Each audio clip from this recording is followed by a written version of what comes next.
Thanks for staying tuned to your station, the Africa Television, and welcome to your program, Security Watch Africa. On this program, every week, we'll bring you that information you need to keep your life safe and secure. Welcome to another exciting edition. My name still remains Patrick Abambo. Today, we'll be bringing you a mixture of what is happening in Nigeria and beyond. Last week, we ended the program with a report from Abia State. Today we'll be concluding that report. Then we'll be taking you to show you what Nigerians feel or think about the Nigerian army, their efforts, what they are doing so far. Then we'll also be bringing you a report on the Nigerian efforts, their mission so far in trying to make sure that insecurity in Nigeria is properly tackled and handled. Then also, in Enugu State Police Command, 2 guys were arrested. We'll be telling you about their arrest. But first and foremost, we would like to talk about some of the things that happened during the week. One of those things is the video that circulated concerning the Inspector General of Police, IGP Ibrahim Idris, talking about transmission and all sorts. We want to say categorically that that video was doctored, and that was confirmed by the police, and we're from various sources. It actually showed that it was doctored because some media persons, media crew who were there at the occasion confirmed that that never happened in that format. And we wonder why some people will go to that extent in doing so.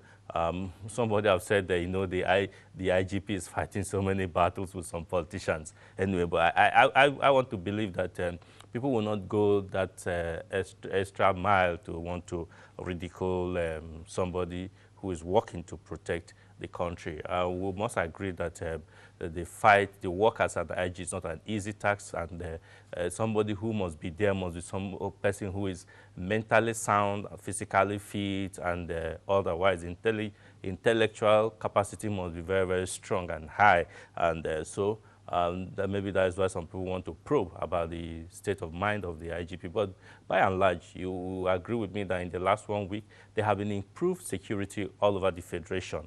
It means that the words of Mr. President and that of the security agencies, they are trying their best to ensure that Nigerians are more protected. We only wish that the politicians will do better and regard the lives of their citizens as important. Right now, one of the parties, the ruling party, is actually having their state congress. It's unlike what happened in their ward and local government congress.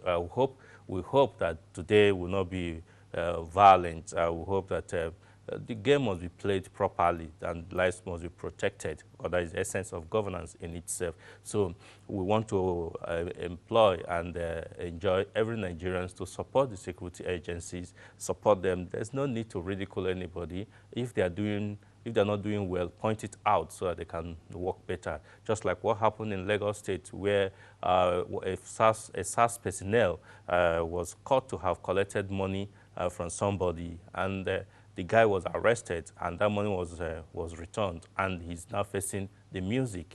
That is a responsive criticism or action that is being taken. So instead of ridiculing anybody, please, if you notice anything that you think needs to be corrected, please point it out with all cordial atmosphere. So welcome to the program today. Yes, like I said, we'll be continuing with the report from Abia State. Sit back as we'll take you to Abia State to hear from the Commissioner of Police, CP Mike Oguzi, on what he's doing to protect the people of Abia State. Yes, it was very, there's a critical period because IPOB was in fact, had gone violent. Killings, arson, mayhem. And I think the strategy was to provoke other ethnic groups to respond. That reprisal approach would have really, set the country into fire. And the police rose up to the occasion. And came, because of the IP. I will tell you that he moved not only arms in terms of tear gas, even deploying the mobile, which I deployed, and they were very decisive. And I commend officers and men during that time for working around the clock. And within 3 days, the diplomatic shuttle by the IG and the political actors, coupled with the synergy that we had on ground, particularly the police and the army, the environment was dominated, and that was not the problem. And then we found out that after that, other crime, violent crime, drug dealing, kidnapping, robbery was the order of the day. Develop strategies, some of which you could see how to visit the visibility policing we are talking, blocking and going, taking the battle to them, and we were able to make arrests, we decapitated them, and today you can have them. You hear of robbery or kidnapping. It's not done again with impunity. Robbery is not done with impunity. And it's only isolated cases. I would say that statistically speaking, business activities are done over 60% of business activities. And Abians, I think they acknowledge that. CP Ogbizi also gave a detailed revelation on the strategy the command under his leadership have adopted to ensure peaceful coexistence between herdsmen and farmers in the state. You have 3 categories. You have cattle that are owned by the indigents. And those indigents engage even the house of farming to raise them. That's why it's predominantly they are in Arochukwu area. Then you have those ones that the house of Fulani have settled down here over the years. That's why you hear Lopanta. They are there. And those ones, some of the indigenous bikers can give to them to rear for them. Then you have the headsmen, that seasonal ones that come. So the problem now, the question is, when you talk of cows destroying farms, is it purely the headsmen that come from the north, or are the cows that are here? So I look at it, it is very easy to solve. You are into this business. Your colleague too, is like you're in transport business here, another person is in transport business in another state, coming to your place. So there is need for them to judge up. There is need for them to arrange, how to handle the matter. And the constant talking with them, letting them know that they must have to work together, spend up. What we don't compromise, and I have not seen them, contrary to the speculation that the hitmen carry AK-47. I'm not saying, in Abia State, I'm not saying any hitmen with AK-47. And the conflict resolution and the way we respond to it has made both sides to appreciate the need. And I'm interested to know that sometimes both parties resolve it. You destroy my farm, the cattleman will say, okay, how much is the cost? He pays. There and then. Something they don't see when the cow passes. On how well the police have implemented the Arms Mop-Up Directive from the Inspector General of Police, IGP Ibrahim Idris, the Commissioner of Police said over 1,300 arms had been recovered and that efforts were still on to recover more. He also gave a brief statistics on arrests made by the command on different offenses. Trying to see how we begin to retrieve those arms, particularly the pump action that are owned by the vigilante group. The government approved vigilante. I've asked them and they have submitted the record of the arms. I'm studying them. And those ones that need to be mobbed or be taken from them. Those that fall under the prohibition list, we will ask them to surrender them.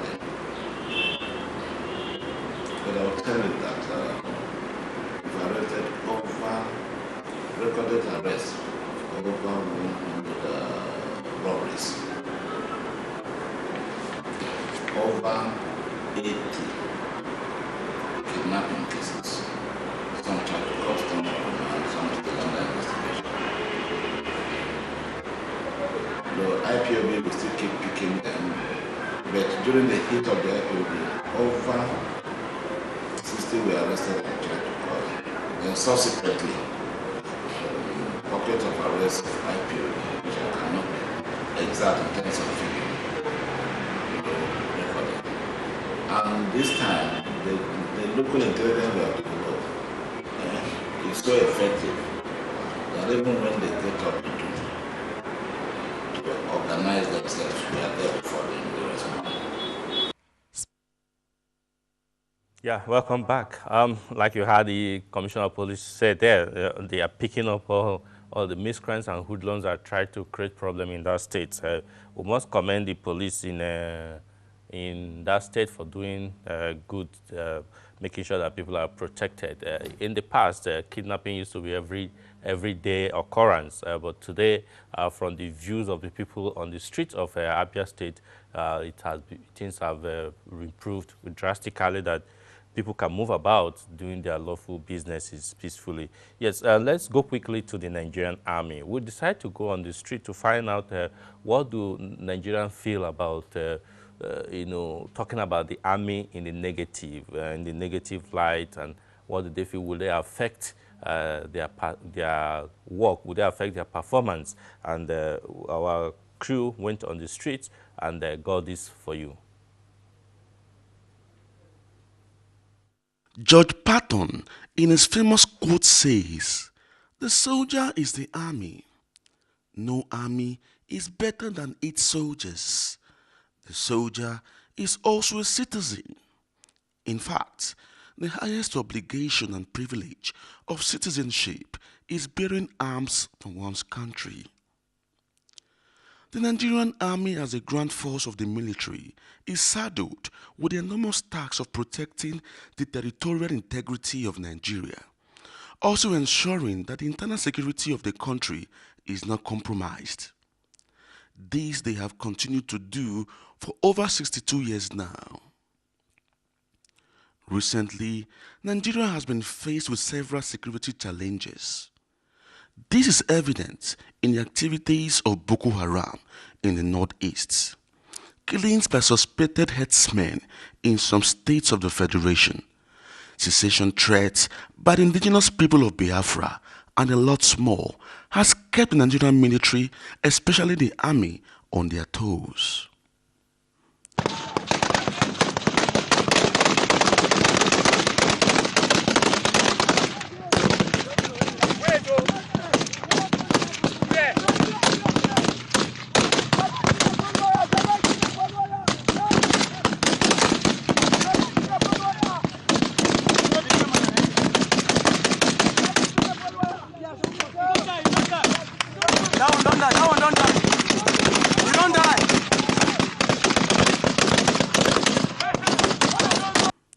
The army is always there when called upon to serve, and this they do with all sense of responsibility.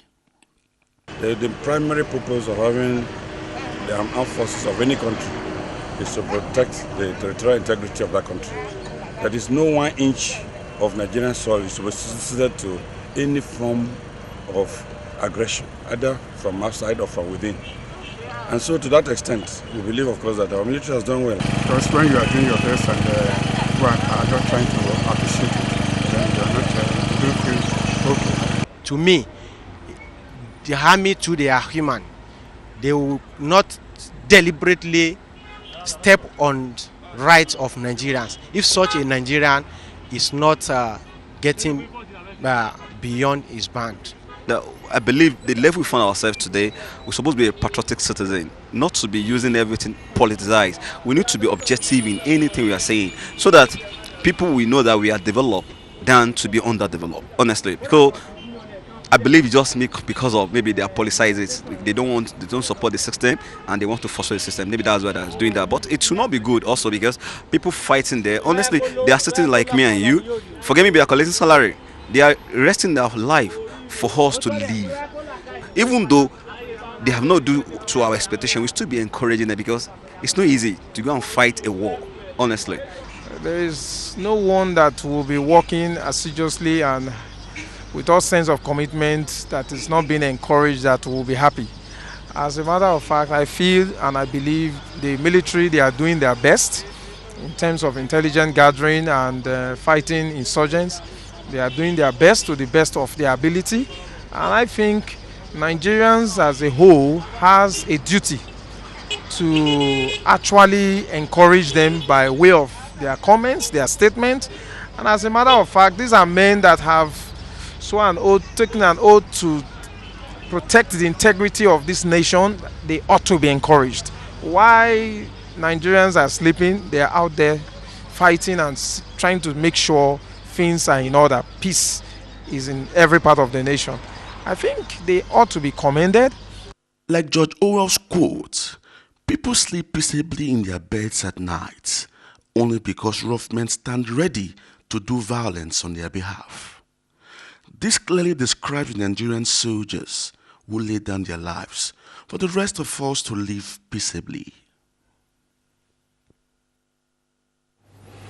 Welcome back. That was the report on the Nigerian Army. You had that Nigerian citizen, they said that we must encourage the Nigerian Army. There's no need to politicize our comments because you do not like the system or you do not like the government in power. Does not mean you should deride what the Nigerian armed forces are doing. They are paying the supreme price most times, sacrificing their lives and their time to ensure that we live at peace. And like one of the speakers did say, it's not because they are being paid salary. In some other parts of the world, even though once you do essential services, you are being encouraged. When you go to the banks or to any filling station or where they are queues, they give prominence to the people, the armed forces and the police first. You get to the queue in the bank, because you're wearing the uniform and you're serving the country, you'll be allowed to go to the front.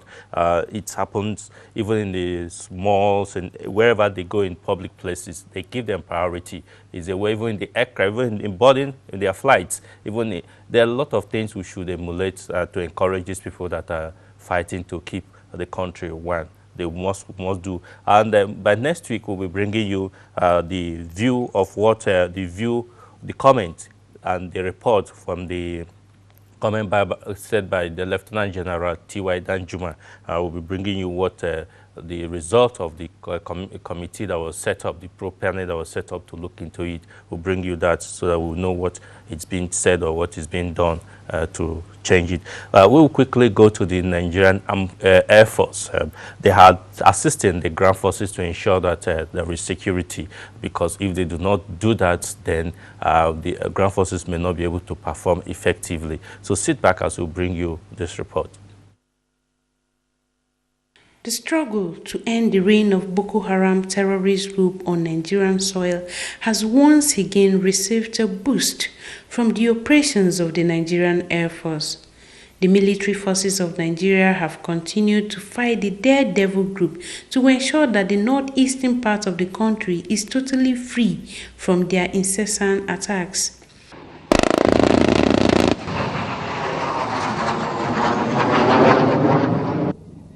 Following the climate change the world is experiencing, predicting the weather is becoming almost impossible, and this seems to be favoring the Boko Haram set, because accessing some of the routes to their hideout by the ground forces is indeed a very difficult task. The Nigerian Air Force, in playing its role, launched Operation Thunderstrike early this week at different locations in Borno State. These areas include Gagash, Bama, and Gubara, 15 kilometers northwest of Goza. The assault was based on intelligence already gathered with the aim of destroying all existing structures used by the set and also to deplete their number. The operation carried out by the Air Task Force ATF of Operation Lafia Doli is an independent air interdiction of the Nigerian Air Force to attack selected Boko Haram terrorist locations that are currently inaccessible to own troops on account of the onset of the rainy season. The Nigerian Air Force had earlier deployed an intelligence, surveillance and reconnaissance ISR aircraft, which observed significant Boko Haram terrorist presence in some settlements in Gagash, Bama and Guza, Borno State.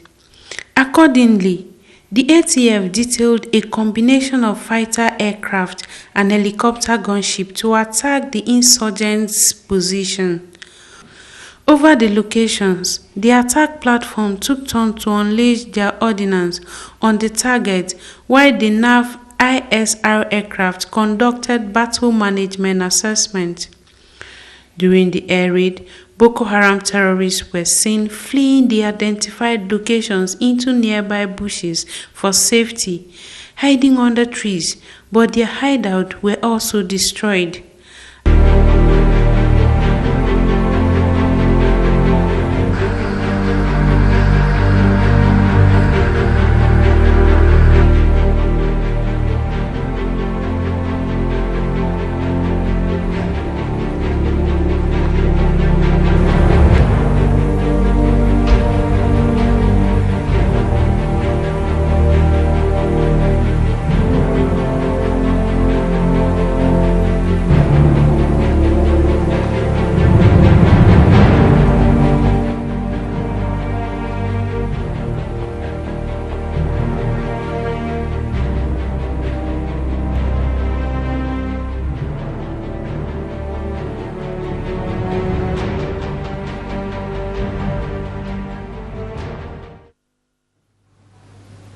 Welcome back. Like I did say earlier on, if the ground forces, if the air power is not strong enough, the ground force may not be able to perform effectively. And we must say kudos to the Nigerian Air Force for supporting the battle against insurgency in Nigeria. They have done exceptionally well by doing that, but we still employ them to do better. And we want to say that with the current administration of the Air Force, I know that human rights is something that is priority. The human rights of citizens must be observed and be protected, and that's what they are doing, so that things will be done much better than it is now. Yes, almost come to the end of the program today, but before then, I want to say congratulations to Ms. Jennifer Bala, who is celebrating graduation today.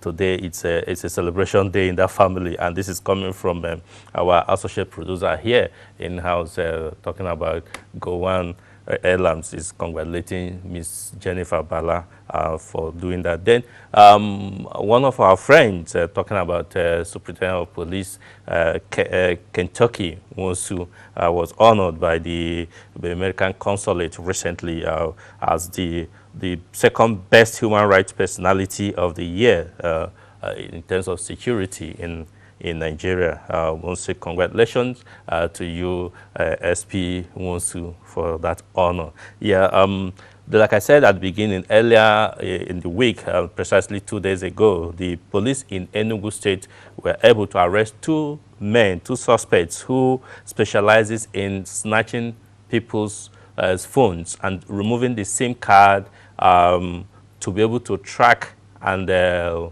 collect money from their bank accounts, and that has been doing. More detail we'll bring to you in subsequent edition of this program, because that is a very serious issue and it's an alert. We must be sure that the proper things are done. We're coming to the end of the program today, but before that, we must say thanks for joining us today. That will be all from us here in Security Watch Africa.